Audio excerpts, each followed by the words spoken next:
I'm sorry, we're really dropping some serious info over here, you guys. And you're hooting and hollering. I get it, but come on. I'm so sorry, SYFY. I'm so sorry for them. Seattle is a dangerous place now, and there's, people vying for their right to exist there, and I think it's just very politically on point right now as well. It's really exciting to see where they're going this next season. I think it's going to take a really great turn because we're talking about a lot of political commentary in this fourth season, which we have done in past seasons, but I think that we're really laying it on thick in, I think, the best way.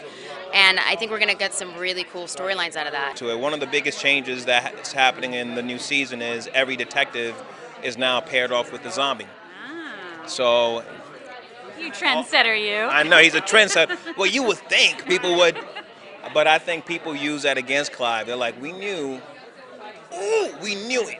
That you didn't solve all these crimes all by yourself. Yeah, I know that there is going to be a certain amount of people who are in the states who are wanting to get into Seattle, which is walled off, and wanting to, people who are terminally ill that feel that they could be cured by getting in there and being scratched. And so she's going to start hearing about these sorts of requests and wondering where she sits on the moral scale of all of that. I'd love to see Peyton find that relationship with Ravi again. I mean, that's kind of what I'm really hoping for.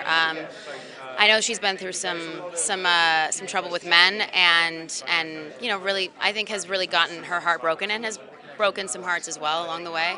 But I just like to see her in like a solid relationship. I was happy with the way the character is. The character is by no means broken. I don't even know if he needs that much development. I was happy to just play the humor, play the hope, the cure, with this kind of spanner in the work with what's happened. I can say, I guess, that it's not what anyone expects. There isn't a black and white answer. So what you're going to see is something completely different. I think what I like is that these characters are very three-dimensionally written, and they're developed in a way that they're not two people who just, because they're both zombies, think the same. They're two people who have their own wealth of experiences and families and things that they bring to it, and different understandings of what is the correct way to go forward. And I think we see that pretty early on, that they're not necessarily in alignment. And I think it's really important to respect your partner's opinions. And yeah, you can be different, but I mean, you should be, but you have to be able to navigate a relationship together with that stuff. So I think Liv and Major struggle a bit with that early on in the season. He's basically handing over his life to commit himself to this cause.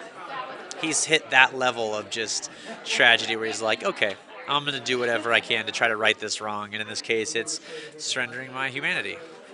I'm looking forward to seeing where Major sits on it too. I mean, for them, they're politically potentially on differing sides of the fence quite a lot, so it's going to be interesting. And it's always fun sort of creating that relationship, and it's sort of like politics amongst family members. You're like, I love you and I respect you, but I think you're an idiot, and I can't believe you think that.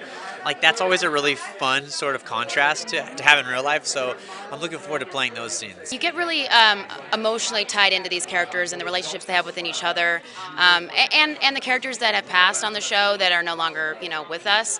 Who knew from season 1 to season 4 that this is what the journey was going to be? We had no idea, but I think it's amazing. Everyone's lives have been reset, so I have no idea who's going to be on the same side, what new alliances are going to be formed. I really don't know. We've created a new world, and I'm excited to explore that world and build it. We'll still be laughing. It'll still be fun. We're not giving you a doom and gloom kind of show, but I think it definitely has got some really sound undercurrent to it.